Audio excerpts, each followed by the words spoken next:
Hey guys, I'm back with another process video using my August turned into an August/September kit. And today I'm going to be scrapbooking another picture from my trip to France. So I really wanted to use this stamp set that you can't see at the moment, but you'll see here. So there it is. It's just a bunch of florals and I bought this when I was in France and I haven't used it yet, and I thought it's about time. So I had a bunch of different pictures from gardens and such. They're printed, and I decided to use this one because it doesn't contain any flowers in it. It's just this one garden in France had this like sleeping bear thing, like it was a bush carved into a sleeping bear. So that way I thought that the flowers will help. I mean, what I'm trying to say is that the picture wouldn't get lost in all the different florals I would have in the background, whereas if I had flowers in the picture and in the background, then it would be kind of a big mess.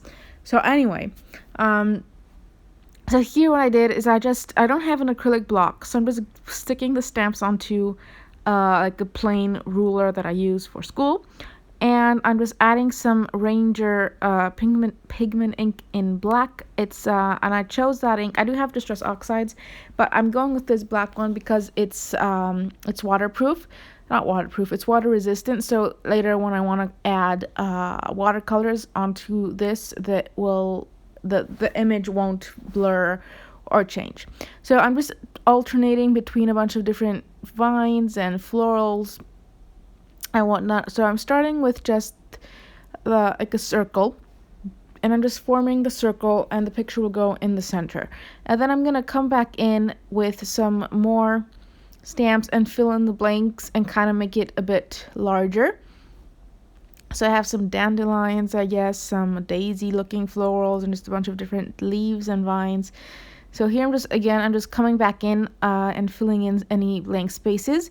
And then once that's done, I'm going to pick up some of the very tiny stamps. There's a very cute dragonfly and a couple of small florals that I'm going to pick out here, just to fill in a bit more of the blanks and just add a bit more of an intricate detail just because they're smaller. So I'm going to add a couple of those here and there just to make the stamp cluster as large as possible. I'm sorry if you can hear screaming. My little sister currently has some friends over, and it's been very loud for the past couple of hours. But I wanted to get this done and uploaded, so yeah. And then here I have everything stamped, and I'm gonna bring in this watercolor set, which I haven't used in years, I think, and I thought it's about time I used it again. So I'm just choosing some colors to paint the different things, and I'm using a lot of water. I'm not doing it very intricately, like the watercolor is not staying within the lines. It's just more of a like loose, not very precise, like just kind of messy, but I don't know, I really like it. So what I'm doing is I'm adding I'm doing purple for some of the small ones, and then blue for the other small flower, and then I did the daisies, or whatever you want to call that flower, in yellow. And here I'm testing out some greens, and I'm trying to find one of the green that is more plant-like and that kind of matches the picture. So I'm going to end up going with this one here. And you can see I'm just adding a lot of water with just a bit of pigment, and then I'm dabbing it up just so you can still see the stamp design behind it, but just a bit more color. And I'm damping it up also because I didn't add any sort of primer to the background. I didn't add any gesso or anything, so I don't want to rip the paper. So I'm trying to use I want to use a lot of water just to get the right pigment, but I don't want to use a lot of water to morph the paper, so I'm dabbing it up, and it works really nicely. So I added in some pink for some of those other flowers, and I added a bit more purple. I really like purple, I don't know why. And I'm going to come back in and do a bit more shading. So I got another shade of green and just loosely dabbing it onto the green plants that I have going on. And then I'm also going to get some orange and add it in the center of those of the daisies. I don't think you can really see it on camera.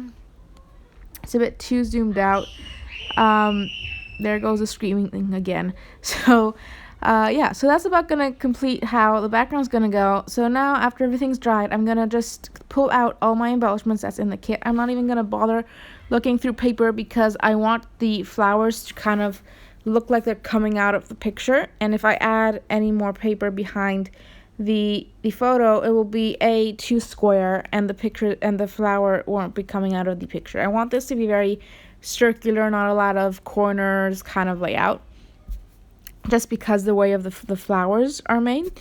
So I'm going through my big stack of embellishments and I'm separating them into two piles. So the ones I know I will absolutely not use for sure because they don't match or because they're too big or whatever, I'm putting back in the box. And then the ones that I might want to use, I'm keeping over to the side. And the ones that I could use are much larger than the pile that I'm not going to use. So I'm going to do this process a couple different times as the layout progresses. So I have a bunch of rhinestones, I have puffy stickers, I have letter stickers, I have wood grain, wood veneer. I have these letters here. At this point, I have no idea what the design's going to look like. I'm just going through the embellishments.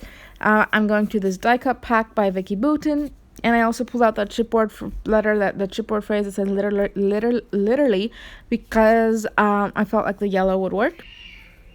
And then I'm considering adding these frames onto the picture, and I kind of like it, but then on the other hand, it kind of cuts the picture, and I wanted the whole bear to be visible, so I'm going to decide not to use those frames. I did, however, like the placement of that chipboard letter there, even though the phrase isn't exactly cohesive with the photo and what happened, but it's fine. I don't really mind that. So first thing I'm going to do is I'm going to take these rhinestones, and they're smaller than those large purple. They're smaller than those large purple ones, and there's also a lot of different colors. So I put a purple rhinestone in the center of the small blue flowers and a blue one in the small purple ones. And then I considered adding these wood buttons to the dandelions, but I don't know. I really wanted to get those wood buttons on this layout because they have a wood grain, which kind of goes with the forest garden theme. But on the other hand, I don't know, I'm having a lot of trouble using those. I have no idea why, because I love them so much. I don't know, it wasn't working, so I'm gonna end up not using those. Now I pulled out this chipboard set from the from Citrus Twist, and I just added 3 little pink hearts.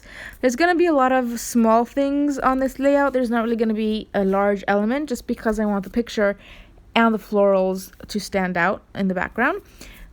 So I decided to mount my picture on some foam just to help it stand out a bit more, since there's no match or anything. And then I'm going through these words because they're yellow, and there's not really any phrase that works for this. They're all, I don't know, they weren't working. That one was the only one that could have worked, but I didn't really like it. It was too long. I didn't want to add it. It didn't really go anywhere. These pink ones doesn't have any phrase whatsoever that works with walking in the gardens. And now I'm just kind of going through all the embellishments again and sort of seeing if I want to use anything. So at this point, I didn't know what my title wanted to be, so I thought maybe I wanted to do something with these pink letters. So I tried one out on the layout, and I didn't like how it looked, so I just said I'm not going to add a title. I'm just going to stick with literally, and I put those back in the box. And now here I saw these cute little puffy sticker stars in various different colors. There was a pink, some greens, and some yellows, and I just stuck those all around the circle. And then I thought about adding these black enamel dots, but I only had 2, and I have 3 clusters of the daisies, so I just didn't do it. So I'm gonna have pictures on Instagram eventually, so make sure to go check those out, because I think you'll see a lot more of the detail in the pictures as opposed to the video. Just because it's so zoomed out, but I have to be zoomed out in order for you to see the whole page. Anyway, so here I'm going through the stack of embellishments again, and I noticed on this one that there's these puffy sticker leaves that I could kind of incorporate in the circle of flowers I have. So I'm gonna try them out, and I'm not really liking it. I don't know why.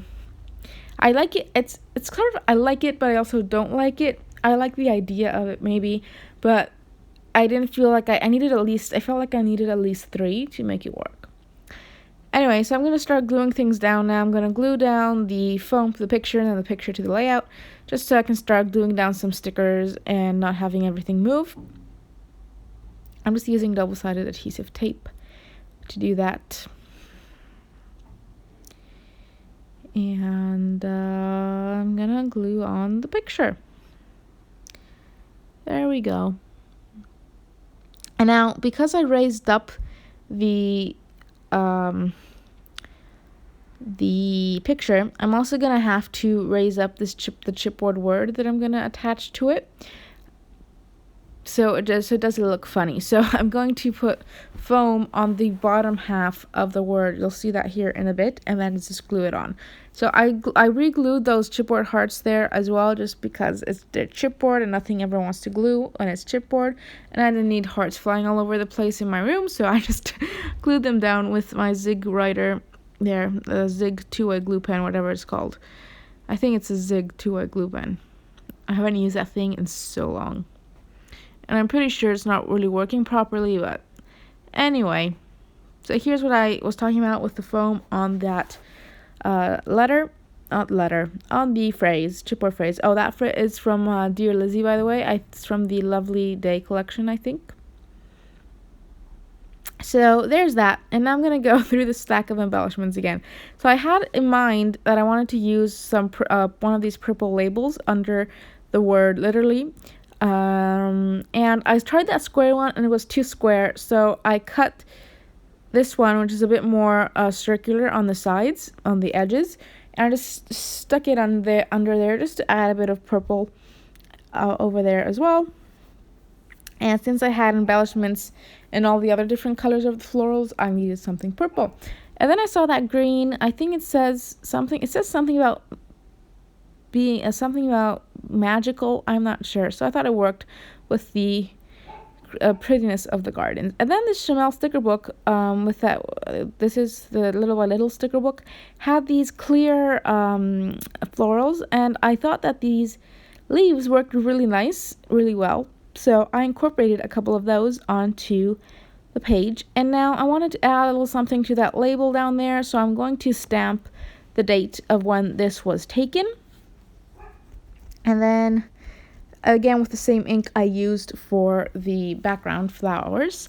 And then I'm going to get a pen. I'm going to get the Staedtler pigment liner in the 0.1 tip, and I'm going to write the location under there just because I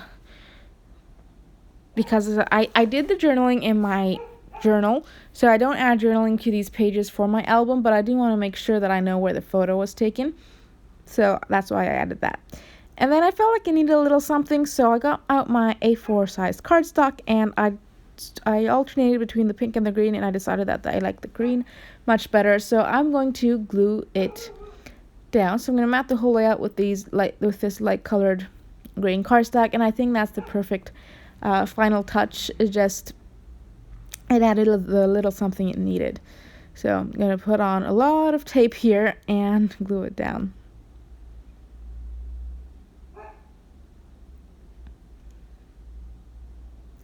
And there we go. And then I'm also going to get out my liquid acrylic ink, and I'm going to add some splatters in white just because I always love that. So thank you guys so much for watching, and I'll see you next time.